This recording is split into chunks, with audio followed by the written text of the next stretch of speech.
justicia, independencia, respeto, investigación, dignidad. Somos AFISPERÚ, Asociación Civil de Carácter Privado, sin fines de lucro. He escuchado atentamente, sobre todo en los últimos pasajes, lo que han opinado tanto el doctor Vladimir Padilla como el doctor Alcides. Y solamente un poco para generar el debate quisiera incidir en dos temas. Respecto a este control difuso que ha aplicado precisamente el doctor Chávez Tamariz en un caso concreto referido al caso Odebrecht.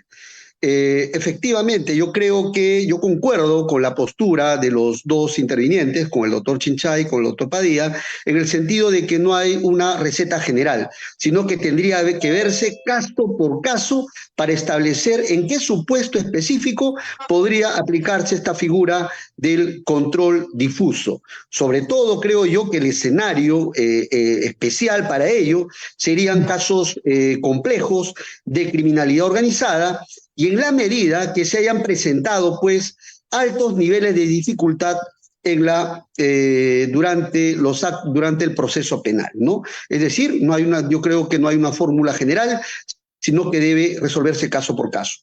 Lo segundo, y creo que esto sí ha sido un punto de discrepancia entre el doctor Padilla y el doctor Chinchay, por cuanto el doctor Padilla un poco señala, ¿no?, qué culpa tiene el investigado, digamos, sobre todo las dificultades que pueden presentarse durante el proceso penal. Y además se entiende que el aparato estatal cuenta con todos los recursos, ¿no?, con todos los recursos económicos, logísticos para investigar los delitos, ¿no? Por su parte, el doctor Chinchay, sobre el particular, había notado de que esto no es tan así, ¿no? En el Perú la realidad se vive de otra manera, no es como el CSI que vemos en la serie de televisión. Pues bien, sobre este punto yo quisiera incidir. Yo creo que es un gran mito asumir, ¿no? Asumirlo sin cuestionamiento alguno, el tema, la afirmación de que como el Estado tiene recursos, entonces tiene a su favor todo el aparato estatal. Esto yo creo que hay que desmitificarlo y hay que verlo caso por caso, porque cuando yo he tenido ocasión de ver, por ejemplo, temas de prórroga de la investigación preparatoria o de prolongaciones de prisión preventiva, en donde lo que se discute son la presencia de dificultades durante el proceso penal, concretamente durante la investigación preparatoria, se han podido identificar diversos tipos de dificultades. Y una de las dificultades que se ha identificado tiene que ver con los peritos. Resulta que los peritos que tienen que ver el caso, resulta que son dos y tienen que atender más de 15 o 20 casos, ¿no?, al mismo tiempo y de alta complejidad. Y a veces no tienen el tiempo necesario como para emitir los dictámenes periciales en tiempo real, como se dice, o en un tiempo inmediato. La otra dificultad que yo he apreciado también tiene que ver con la obtención de información. Se entiende que el perito, ¿no?, para que haga toda la operación pericial, no sé, sobre un lavado de activos, para establecer el desbalance o no patrimonial de un determinado investigado, requiere contar con toda la información, y a veces la información puede venir del extranjero o de las entidades nacionales. Y resulta que a veces esta obtención de la información, que abarca largos periodos de investigación, y también tiene que ver con la obtención de información del extranjero, en donde se tiene que recurrir a la asistencia judicial internacional. Muchas veces para la obtención de esa información se tarda más de 2 o 3 años. Entonces vemos dificultades, ¿no?, que se presentan en cada caso concreto. Un poco eso lo que quería plantear, digamos, a propósito de la intervención tanto del doctor Chinchay como del doctor Padilla. No sé si tiene que decir algo, digamos, generar el debate, o estoy a su disposición, doctora Segovia. Gracias, doctor Richard. Por parte del doctor Alcides Chinchay o del doctor Vladimir Padilla, respecto a lo que ha señalado el doctor Concepción Carguancho, si hubiera alguna réplica que tendrían que realizar. Sí, a ver, yo agradezco las palabras de Richard, y siempre estamos yo siempre lo digo, ¿no? Siempre parado de la humildad y para aprender, ¿no? O sea, todos somos ciudadanos y desde ese punto de vista, el, cuando uno habla que el Estado tiene todas las prerrogativas y tiene una fuerza, no solamente lo habla de un punto de vista eh, logístico, económico, sino que es muy diferente que lo pueda implementar o no, ¿va? Le voy a hacer algunas citas para que podamos ver que la institución de la prescripción, si bien es cierto, debe tener un límite temporal, la misma no puede ser controlada mediante un tema de control difuso. ¿Por qué? Porque tiene un plazo máximo y eso lo fija el legislador. Eso, a diferencia de lo que dice el CIES, yo sí creo que el 339.1 del Código Procesal Penal, cuando habló de la suspensión de la actividad de la prescripción, siempre estuvo referida a una interrupción, porque dogmáticamente, cuando se habla de suspensión de la prescripción, se habla en dos supuestos, de la cuestión previa y la cuestión prejudicial. Coincido con Alcides. El caso peruano es bien sui generis, porque claro, está pensado también en una aplicación diferente, o sea, no está pensado que tengas un congreso amañado que va a legislar para sí mismo y te la va a hacer larga. Eso tampoco está pensado. Pero, por ejemplo, quiero hacer unas pequeñas citas, ¿no? En el 2005 se decía, el TC lo decía en la sentencia 1805, que la ley penal material otorga a la acción penal una función preventiva y resocializadora, en la cual el Estado limita su potestad punitiva y contemplando la necesidad de que, pasado cierto tiempo, se elimine toda incertidumbre jurídica y la dificultad de castigar a quien lleva mucho tiempo viviendo honradamente, consagrando de esta manera el principio de seguridad jurídica. En el 2016 señala, haciendo referencia en el 3429-2016, haciendo referencia a otro expediente, también que la prescripción de la acción penal tiene relevancia constitucional. Es decir, la prescripción ya tiene una relevancia constitucional de acuerdo a nuestro tribunal, toda vez que se encuentra vinculada con el contenido del derecho al plazo razonable del proceso, el cual forma parte del derecho fundamental del debido proceso. Asimismo, fíjense ustedes, cuando en algún momento se habló de la suspensión de los plazos de prescripción en cuanto a la referida ley del caso de los contumaces, el TC dijo, en caso de mantener vigente la acción penal ad infinitum, resultaría vulneratoria del derecho al plazo razonable del proceso y en tal sentido sería inconstitucional su aplicación. Y por eso que la ley 26641, que dispone de la suspensión de los plazos de prescripción, para los reos contumaces solo puede ser de aplicación en caso la misma no resulte vulneratoria al derecho al plazo razonable del proceso. ¿Qué dice la Corte Constitucional de Colombia? Una de las finalidades de la prescripción de la acción penal es castigar la inactividad del Estado en la definición de la situación jurídica de los procesados. Yo no creo que sea un castigo en realidad. Y por último, en España, que habla de que es de naturaleza sustantiva, de legalidad ordinaria, próxima a la caducidad, y en Argentina tiene un corte similar. Un poco lo que decía Richard. Nosotros no tenemos plazo de prescripciones cortos y creo que ahí está el problema. Y creo que nadie ve eso. Y ahí está el problema. Porque, cuidado, porque nosotros,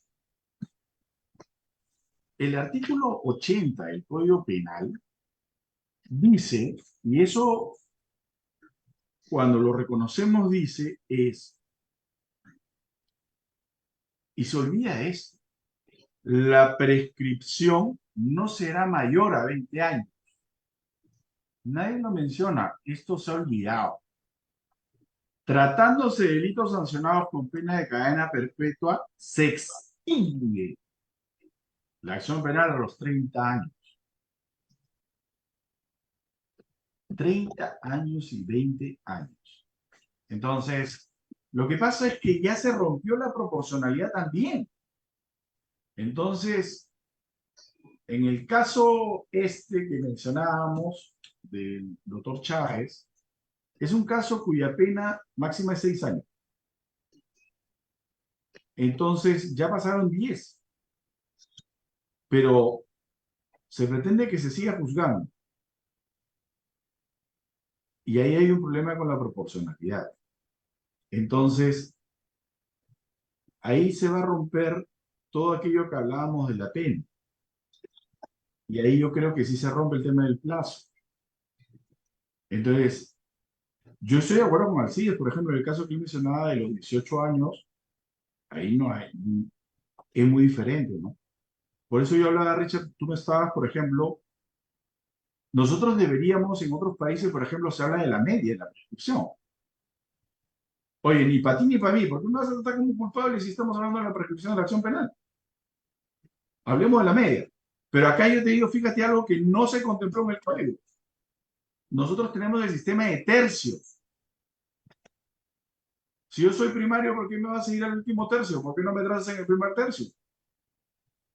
La ley, por ejemplo, no dice eso. Pero en fin, eso es un tema que para que se den cuenta, en la prescripción de la acción penal en el Perú, vamos en el peor de los supuestos contra las personas. Es decir, el Estado juega no solamente al límite, lo trata como culpable y va al máximo, sino como el máximo a la mitad y más la suspensión todavía. Y la suspensión le fue el cachito de un año. Entonces, yo sí creo que eso no es correcto, ¿no? Eso es un poco. Doctor Alcides Chinchay. Bueno, quería también citar, aparte del tema de los CSI, que no son tan céleres, un caso que me pareció sumamente emblemático, ¿no? Y lo pienso cada vez que surge lo que el doctor Richard ha llamado, pues, este mito de que el Estado todopoderoso, que si no logra resultados inmediatos es porque no le da la gana. Me acuerdo de un caso contra los representantes de una empresa minera en la Sierra de la Libertad. eh, y allí había que hacer una audiencia que creo que era de comparecencia con restricciones. Y me pareció curioso porque esa localidad donde estaba la sede judicial es una sede que solamente 2 veces a la semana tenía servicio de buses interprovinciales que llegaban ahí 2 veces a la semana. Así que no era que todos los días y a cada hora tú puedes tomar un bus hasta Trujillo, no. O sea, si pierdes el bus, tienes que esperar 2 días, 3 días más hasta que se regrese. Bueno, el señor fiscal tuvo que perder prácticamente una semana porque tuvo que ir como con 2 días de anticipación, porque si tomaba el siguiente bus ya no llegaba a llegar a la audiencia. Y llegó, ¿no es cierto? Y una cosa hermosa, el representante de la empresa llegó en helicóptero. El señor tomó un jet privado en Jorge Chávez, que lo dejó en el aeropuerto de Trujillo, y ahí lo estaba esperando un helicóptero de la empresa minera, que lo llevó en 40 minutos al lugar donde iba a ser la audiencia. Acabó la audiencia y 1 hora después el señor procesado estaba otra vez en Trujillo, ¿no? Le está esperando su avioneta para regresarse a Lima, porque no hay cosas que hacer. El fiscal se tuvo que demorar 2 días más para chapar su bus, ¿no es cierto? Y regresar a la ciudad de Trujillo. Sí, pues, o sea, si partimos del supuesto de que todos los procesados son una persona de muy modestos recursos, que no tiene buena defensa legal y sobre lo cual, digamos, sufre presiones de parte del fiscal, del juez, ¿no es cierto? Claro, si partimos de esa idea un tanto mítica, sí, claro, y no dudo que haya una serie de situaciones abusivas en las cuales las personas procesadas tienen que ver limitados sus derechos porque el Estado actúa de manera lenta, burocrática, papeluchera, indiferente, etcétera. Pero es peligroso generalizar, ¿no? No, eso no es no es en todos los casos. También ha habido procesos o megaprocesos en los cuales Jesucristo, claro, irán 3 abogados a la audiencia ante el doctor Richard Concepción, pero detrás de eso hay 125 practicantes, abogados junior que han estado sistematizando el plan de defensa en uno de estos estudios de abogados donde hasta el perro de vigilancia tiene aire acondicionado en su caseta.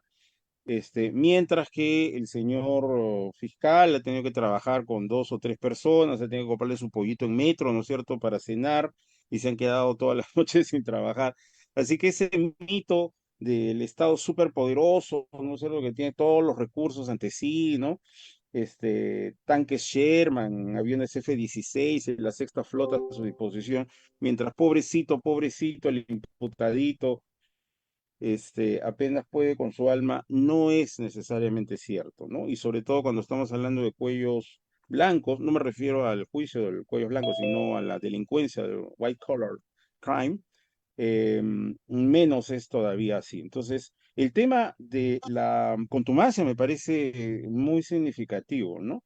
Que es inconstitucional, pobrecito, que el contumaz se vea pues sometido a 15 años de proceso, pobrecito, pobrecito. Un momentito.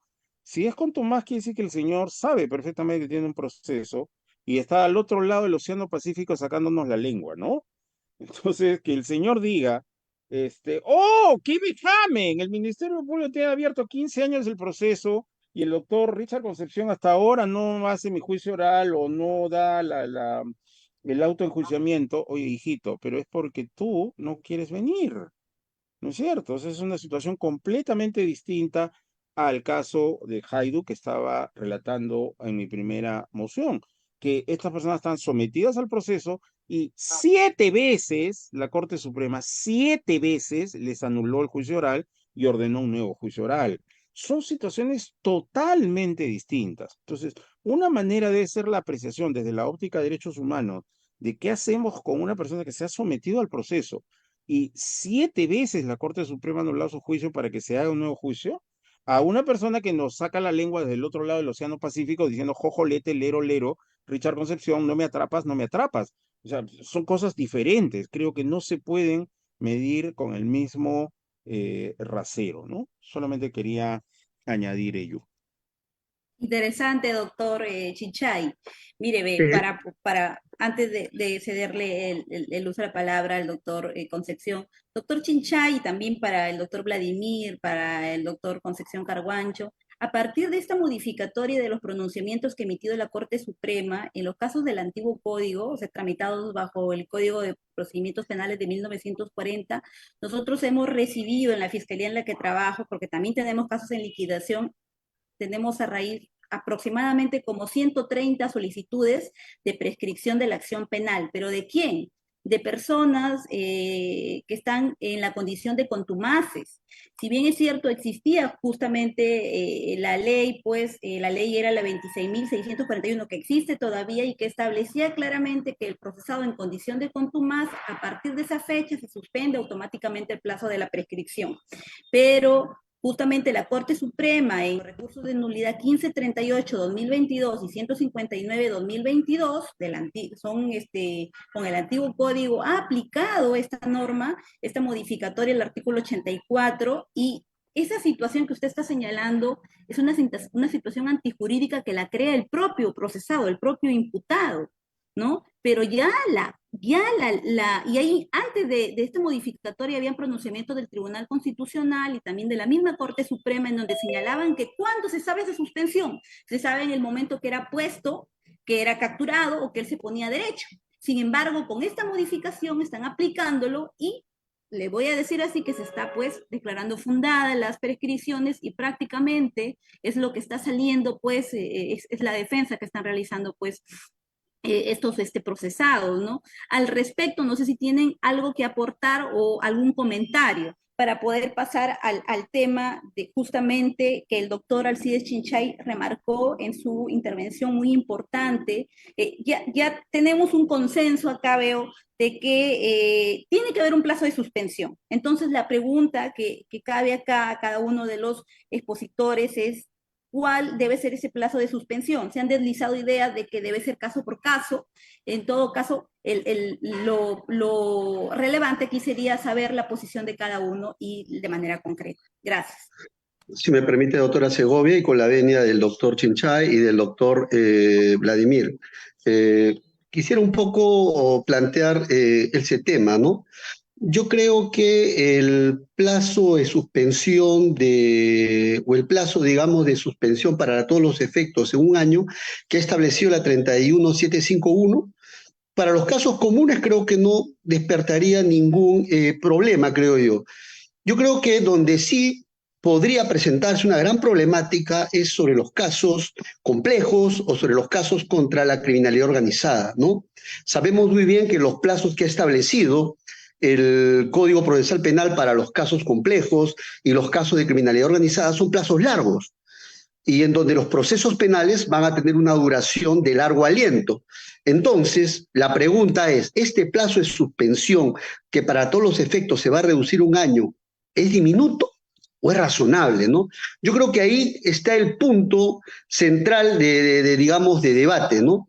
Este plazo de un año, porque aquí creo que uno de los puntos que me interesa destacar de la resolución del doctor Chávez Tamaris, que por cierto, no comparto todos los argumentos, ¿no? Sino uno de los puntos centrales del razonamiento del doctor Chávez Tamaris es sostener precisamente que estos plazos son cortos, son diminutos, porque tratándose de casos de criminalidad organizada, de acuerdo a la Convención de Palermo, un instrumento internacional que es de amplia aplicación en crimen organizado, se ha establecido que los plazos deben ser largos, ¿no? Por la naturaleza de los casos, por la naturaleza de los procesos, a fin de que no se establezca la impunidad. Entonces, a partir de ese planteamiento, yo, planteo a la mesa si este plazo de suspensión para estos casos de largo aliento, para estos casos de criminalidad organizada, son diminutos, son razonables o son excesivamente diminutos.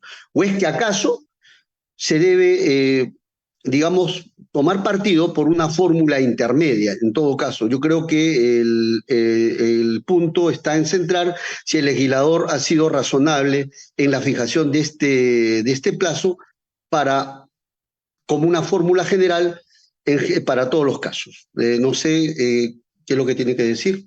Gracias. A ver, yo me permito responder lo siguiente, ¿no? Lamentablemente, en nuestro país hay un manoseo legislativo, ¿no? Y es toda la organización, y por esa razón se rompe la simetría.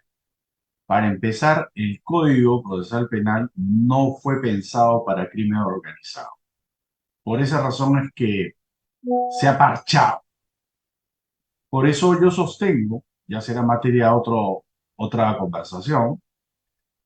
Por ejemplo, yo quitaría el proceso inmediato como un proceso especial y crearía un proceso especial de crimen organizado, con reglas propias.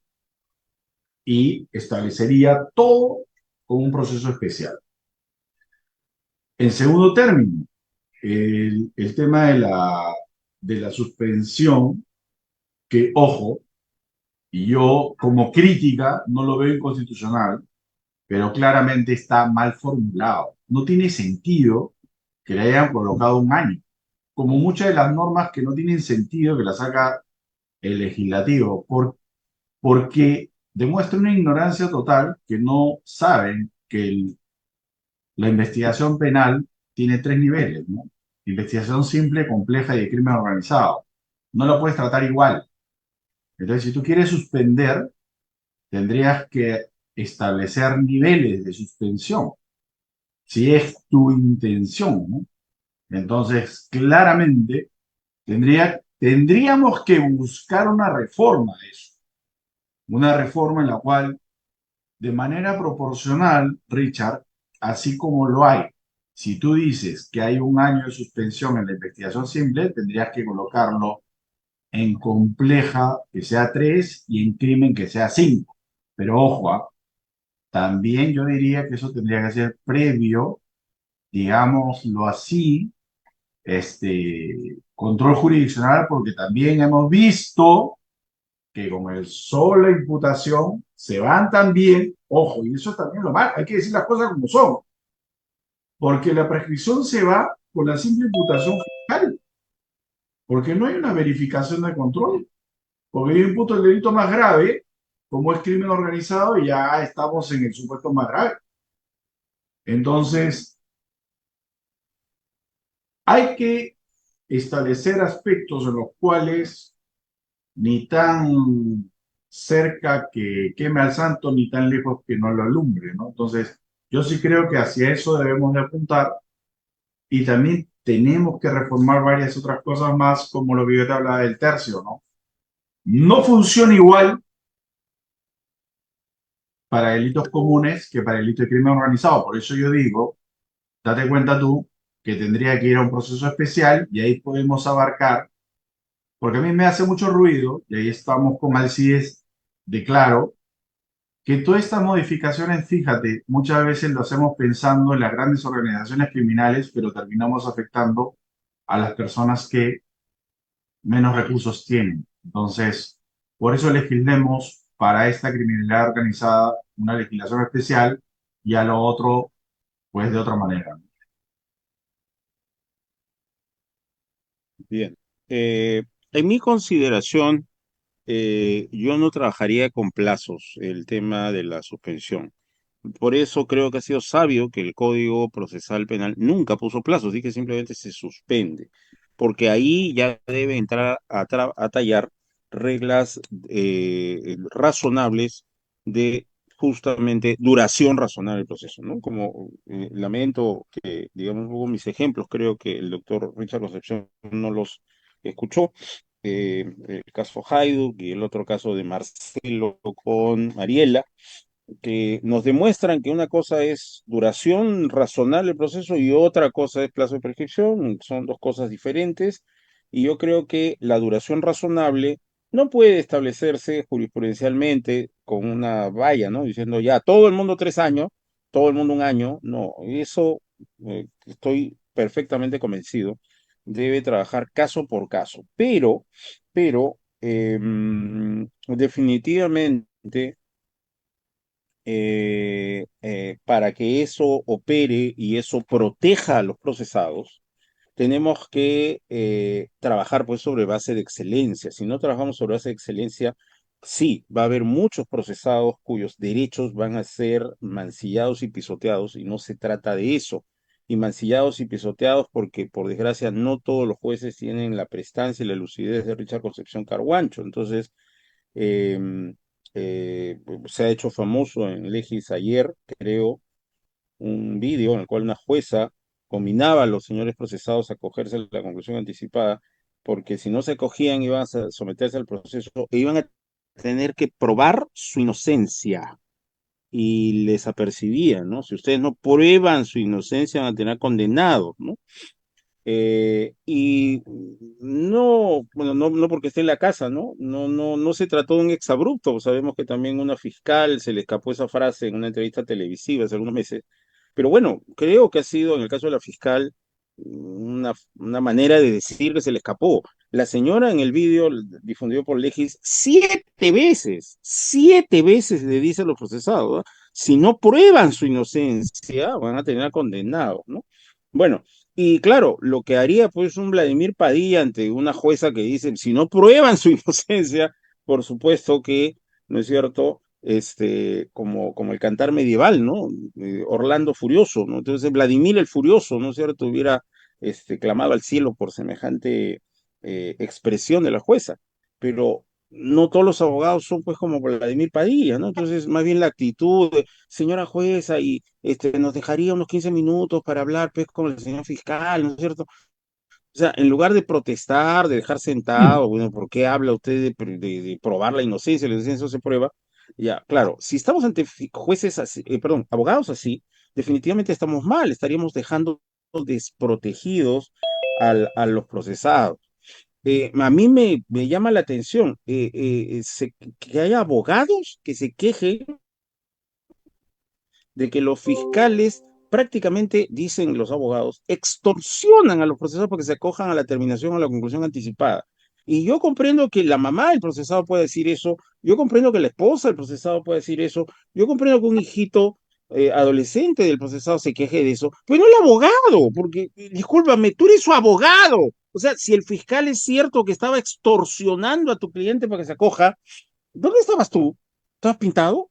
Entonces, claro, si trabajamos sobre lógicas de un abogado acucioso, no espeso, sino acucioso, y es diferente, ¿ah? Es diferente. El espeso es el que le busca 5 pies al gato. No, estamos hablando de un abogado certero que esté atento a los excesos del fiscal para quejarse ante el juez y tenemos obviamente a un juez lúcido que va a acoger esas quejas. Yo creo que así debe corregirse el tema.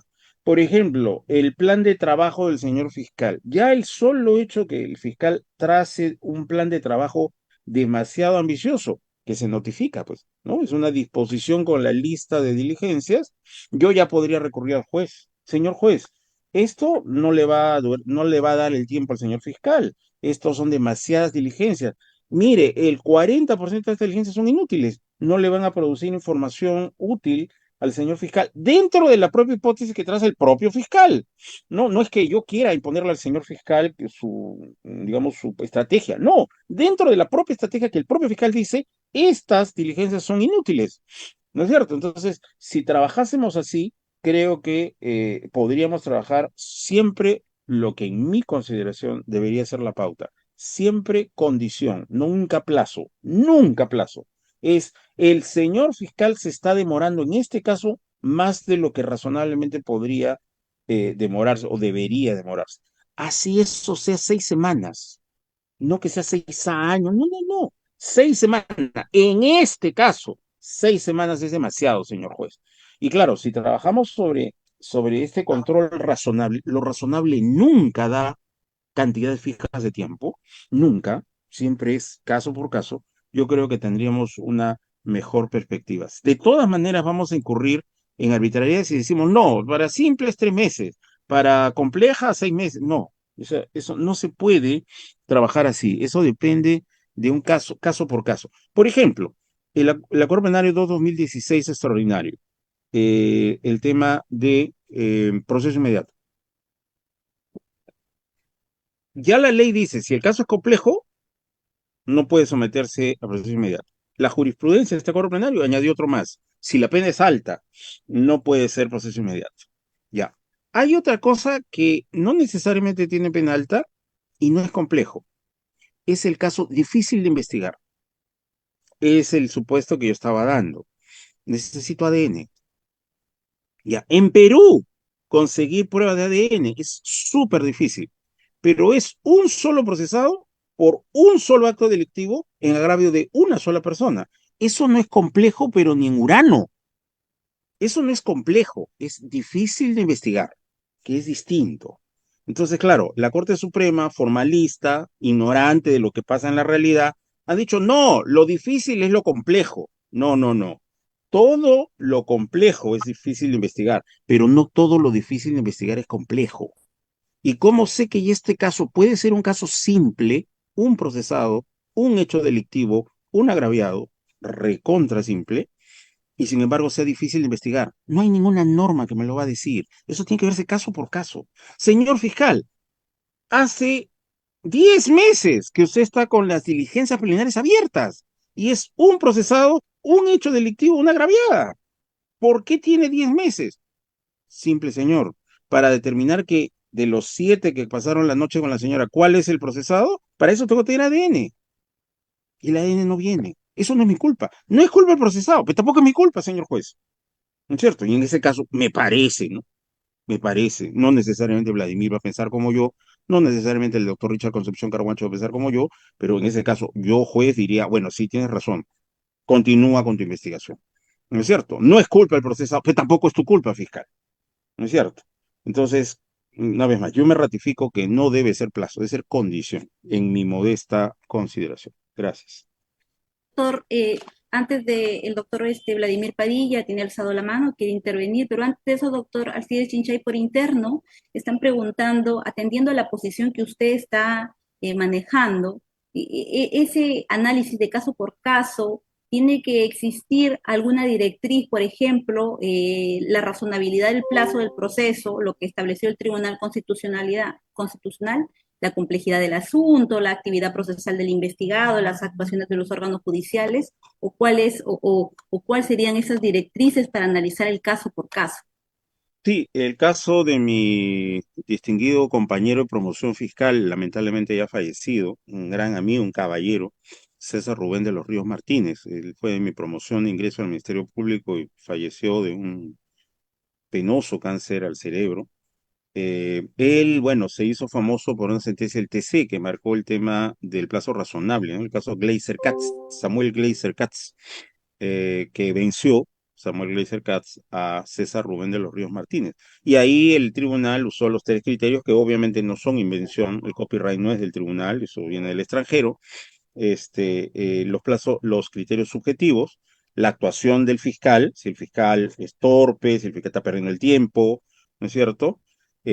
Dos, la actuación maliciosa del investigado y tres, la complejidad del asunto. Pero complejidad del asunto es un tema que, una vez más, se ve caso por caso. No se puede hacer una lista de decir que estos delitos son complejos. No, no es el delito.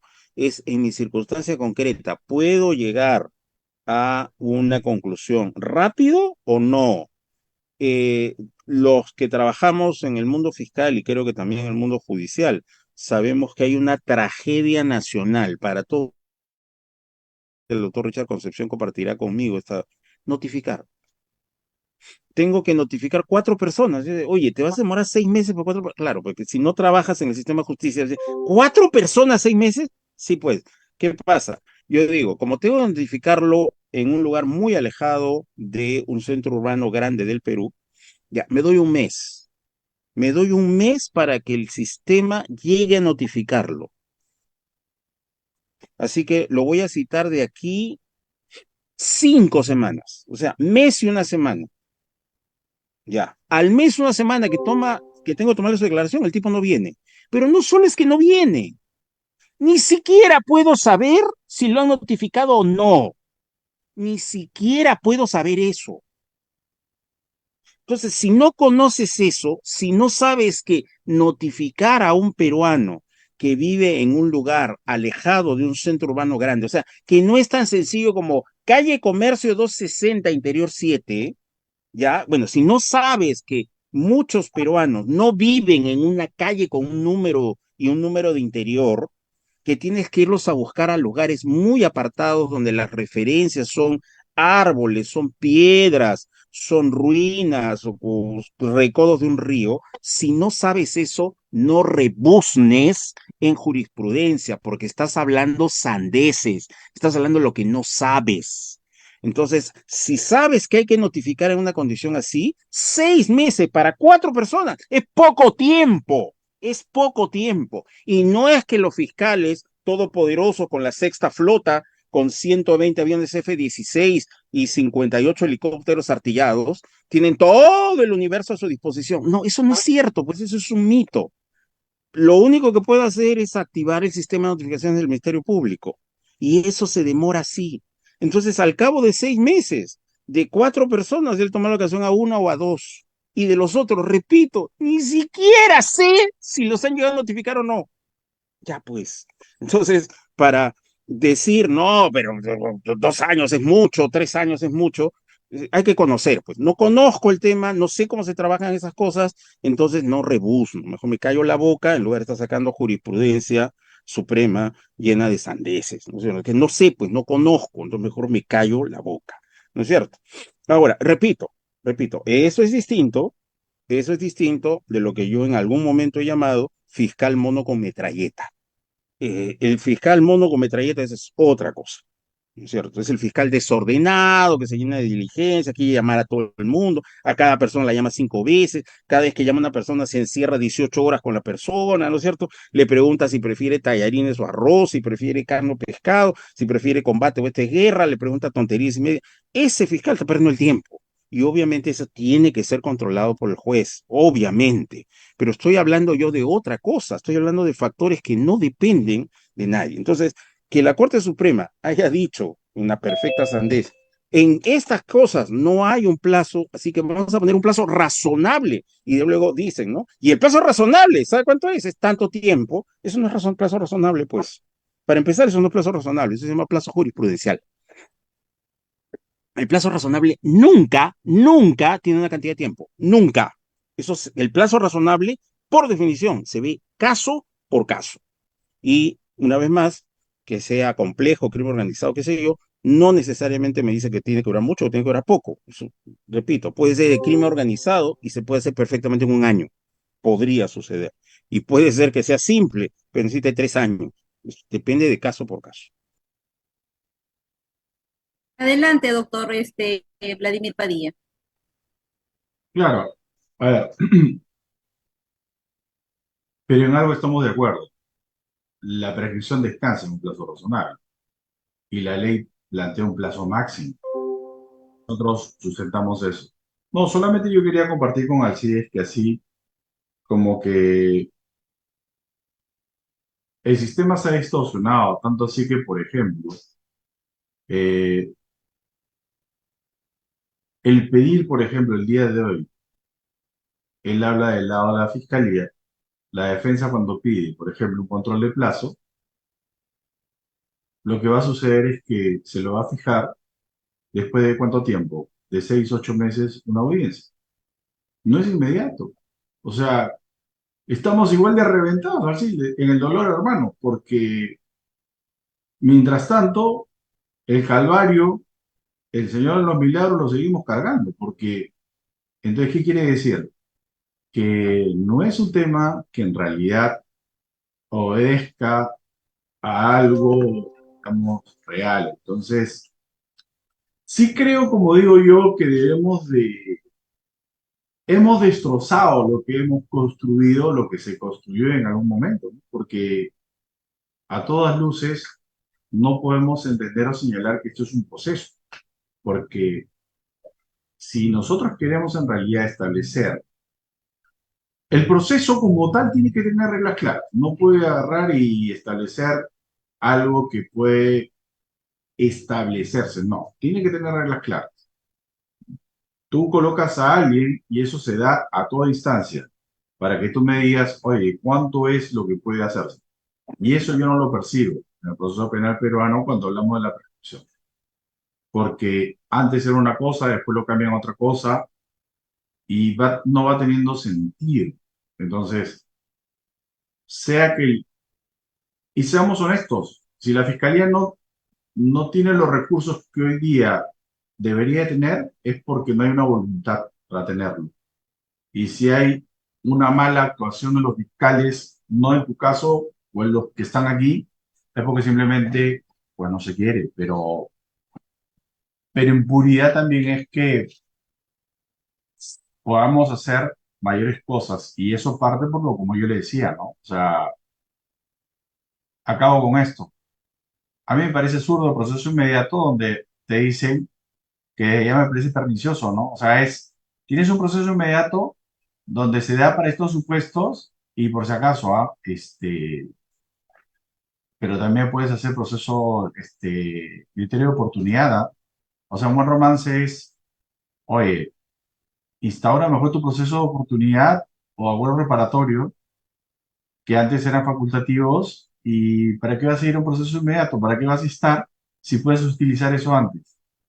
O sea, pero por si acaso ya no lo hagas cuando es complejo, ¿ah? O sea, avanza, retrocede. O sea, es como el mensaje en nuestro país: toma, pero no te embriagues cuando manejes. Por eso que la gente se emborracha y maneja, ¿no? El mensaje tiene que ser claro: no conduzcas si has tomado un trago. y punto. Es igual, proceso inmediato para el que haga esto y el otro. No es que, mira, puedes hacer esa ambivalencia como que la hay ahora en este tema de suspensión, es la que trae estos efectos perniciosos y estos claroscuros, ¿no? Gracias por el debate, por la reflexión y la conversación. Sí, Gracias a creo usted, que doctor. A ver, para culminar, sí. le damos el uso de la palabra al doctor Concepción Carguancho. Sí, un poco sobre el tema de qué plazo seguimos. Yo creo que el doctor Alcides ha ido a un tema que siempre ha sido actualidad en materia de controles de plazo o sobre lo que está detrás, ¿no? Porque hay dos modelos, como el doctor mismo dijo. Hay un modelo de la doctrina del no plazo, en donde la legislación no tiene que fijar nada, sino que todo tiene que dar al control de las partes. Es decir, si el fiscal fija un plazo X, las partes dirán si le parece razonable o no y de acuerdo a eso plantea el control correspondiente. Ese es un primer modelo y creo que es un poco que va más en la línea del doctor Alcides, si es que lo he leído bien. Y la otra ya es a ir a un modelo normativo en donde la ley misma establezca. Pero ¿qué pasa si la ley establece? Justamente va a surgir estos problemas. O es muy poco o es demasiado amplio, ¿no? Porque hemos pasado, lamentablemente, en nuestros sistemas, vemos que a veces, como diría Basadre, pasamos digamos, de un péndulo, de un extremo al otro extremo. Recordarán ustedes cuando no estaba regulado este tema, simplemente los plazos eran largos. Primero vino un acuerdo plenario donde estableció de que el plazo máximo debe ser la duración del proceso. Y luego vino otro acuerdo plenario donde esta regla la flexibilizó, teniendo en cuenta el plazo extraordinario. Hoy en día nos hemos ido, no sé, o sea, como fórmula general al otro lado y por eso que se ha despertado el debate. Lo que un poco quisiera plantear ¿es compatible en un modelo legislativo donde la propia ley está fijando un año con el tema digamos, de ir evaluando caso por caso, o la salida única sería ya el control difuso? Eso es un poco lo que quisiera plantear, que es lo que no sé si es posible con la venia de la doctora, con la venia de la doctora, moderadora. Claro está. Claro, doctor. Claro, con eso, justamente con ese punto podemos culminar. A ver, le traslado este interrogante del doctor Concepción Carguancho al doctor Alcides Chinchay, por favor. Bueno, el tema del control difuso siempre se ha planteado respecto de la prevalencia de derechos constitucionales. Esto es el tema de la parte dogmática de la Constitución. Sobre el tema de la parte orgánica, o sea, el funcionamiento de entes del Estado, digamos que no tenemos una tradición que empieza esta ausencia de tradición porque se supone que las entidades públicas y los funcionarios, en tanto que funcionarios, no en tanto que personas, no tienen derechos, ¿no? O sea, yo puedo tener derecho a vacaciones, derecho a no trabajar si estoy enfermo con un certificado médico, derecho a recibir mi sueldo, ¿no? Pero no, como fiscal yo no tengo, por ejemplo, derecho, a pesar de que hay una sentencia absurda del TC, derecho a acusar, ¿no? Y hay una sentencia que dice así literalmente, que los fiscales tenemos derecho a acusar, ¿no? En fin, yo haría que esa gente del TC vuelva a estudiar pregrado si dijeran una barbaridad, y bueno, me lo han dicho. Entonces, por esa razón, no ha sido clásico decir que yo puedo hacer control difuso sobre la parte orgánica, ¿no? Y parece que el doctor Chávez Tamariz ha ido un poco por ese lado, eh, que la supremacía de ciertas normas orgánicas sobre otras normas orgánicas, o sea, normas que regulan el funcionamiento de entes públicos, qué debe hacer el Poder Judicial, qué debe hacer el Ministerio Público, ¿no? La labor persecutoria del Ministerio Público, la labor de dictado de justicia o administración de justicia parte del juez, si estas cosas se pueden limitar, se pueden extender, se pueden recortar, y si es inconstitucional recortar la potestad del Poder Judicial de administrar justicia y la potestad perseguidora del Ministerio Público.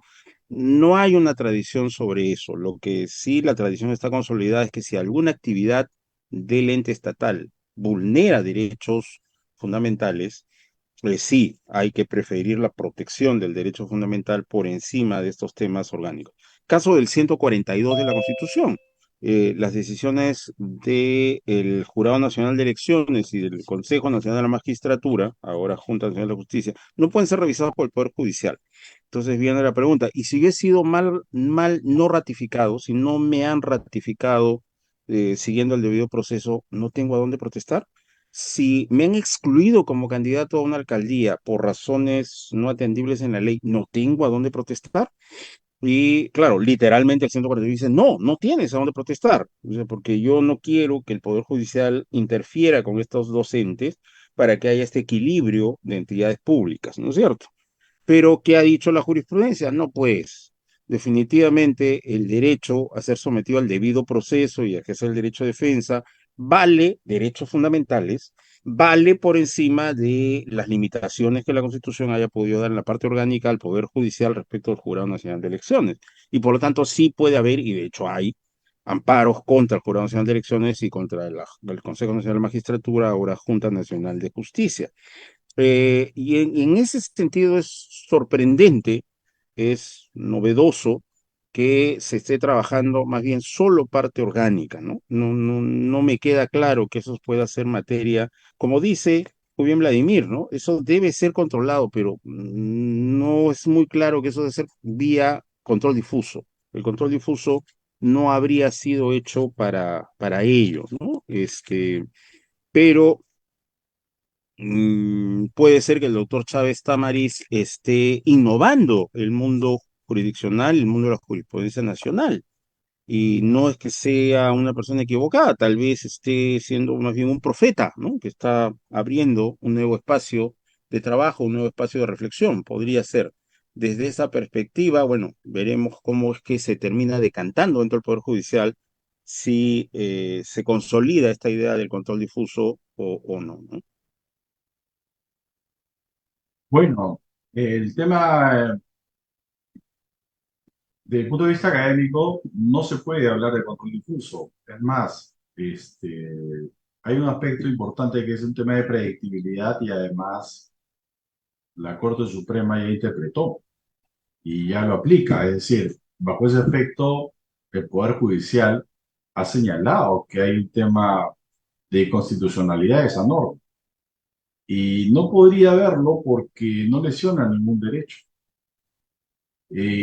Tampoco se puede hacer una interpretación caso por caso. Por eso la única salida que habría sería modificarla para poder aplicarle, digamos, hacer diferenciación, ¿no? No, no gusta, pero lamentablemente, como yo le digo, a mí no me gusta, pero en conclusión, esa es la norma que han sacado y ya la Suprema la está aplicando. Entonces, este, no solamente el juez que la quiera inaplicar tendría no solamente que fundamentar, ya no como la hizo el doctor Chávez, que en su momento no había pronunciamiento de la Suprema, sino tendría que ir contra lo que está diciendo la Corte Suprema. Y entonces, porque no pueden haber islas dentro del Poder Judicial. Entonces, eh, yo creo que en principio habría que establecer con claridad y buscar un cambio legislativo, ¿no? De esa norma, más aún evidenciar, porque no se ha evidenciado esto por parte del Ministerio Público, lo que decía el CIE, ¿no? Que eso está logrando la impunidad de los políticos que están en buena medida encarpetando sus casos ¿cómo se llama?, de juzgamiento en las comisiones de acusaciones constitucionales para evitar justamente ser juzgados y lograr prescripción de sus casos, ¿no? Bien, sobre ese punto, en verdad muy interesante lo que ha dicho el doctor Alcides y el doctor Vladimir también. Un poco que el doctor Chávez con esta resolución, como se lo dije un día, suena a heresiarca, ¿no? A un hereje, porque está yendo contra algunos postulados básicos, ¿no? para aplicar el control difuso, como lo dijo el doctor Alcides, batallando contra la parte orgánica. Y esto no es, y esto en todo caso se vería innovador y hay que esperar qué dice la jurisprudencia, si se asienta o no. El doctor Vladimir ha ido por el lado de que la Suprema ya se pronunció sobre este tema y ya estableció la constitucionalidad. Cierto, yo he estado viendo pasajes, ¿no? De lo que fue el acuerdo plenario de la Suprema. Sí, un poco va por la constitucionalidad de esta ley, pero lo que no me quedó claro es que no evaluó, o en todo caso no se pronunció sobre el tema de que es poco plazo frente a casos grandes, o en todo caso no razonó ese tema en términos amplios, ¿no? Me parece que ahí no, la Suprema debió decir algo, creo yo, o en todo caso hay que esperar del texto escrito para ver si es que esto es complementado. Y lo último, creo yo, también entonces, ¿qué hacer, no? Entonces, si la vía para la evaluación, esto no significa que todo asunto deba ser declarado fundado o que no va a este plazo porque busca la impunidad, sino en todo caso habría que ver otra vía para evaluar este tema, ¿no? Y traigo a colación lo que dijo el doctor Vladimir. Nuestro código ha sido regulado, ha sido redactado, ha sido construido pensando en casos simples. No se puso en el supuesto de casos complejos. Asumió que los procesos se seguían contra un imputado o a lo máximo contra 5 imputados, no más. Pero nunca se imaginó de que se iban a instaurar procesos de crimen organizado contra, les comento, acá en la Corte Nacional hemos visto procesos en donde hay más de 150 imputados en un solo proceso, nada más, y sobre todo en estos casos de Orellana, ¿no? Y en donde generan un sinnúmero de incidentes y todos litigan por igual. Imagínense el grado de complejidad, ¿no? Que esto genera. Y de pronto habría que evaluar si este plazo es poco, diminuto, y si busca o no la impunidad. En todo caso, habría que ver, pues, si existe otra vía procesal, por lo menos para examinarla, ¿no? Esas serían mis reflexiones a propósito de...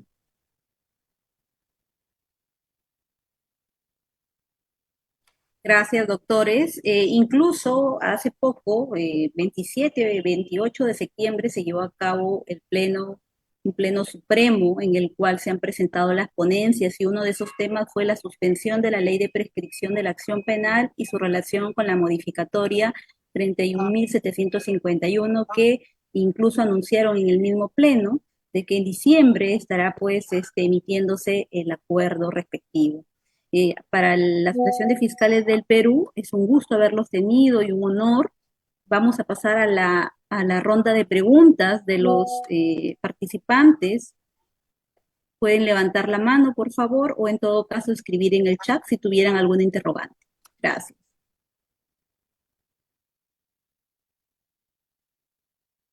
Si no hubiera alguna interrogante, por interno, el doctor fiscal provincial, el doctor B. Aguilar, ha remitido una pregunta para cualquiera de los expositores, ha tenido una audiencia, es lo que indica, por eso es que ha tenido que retirarse.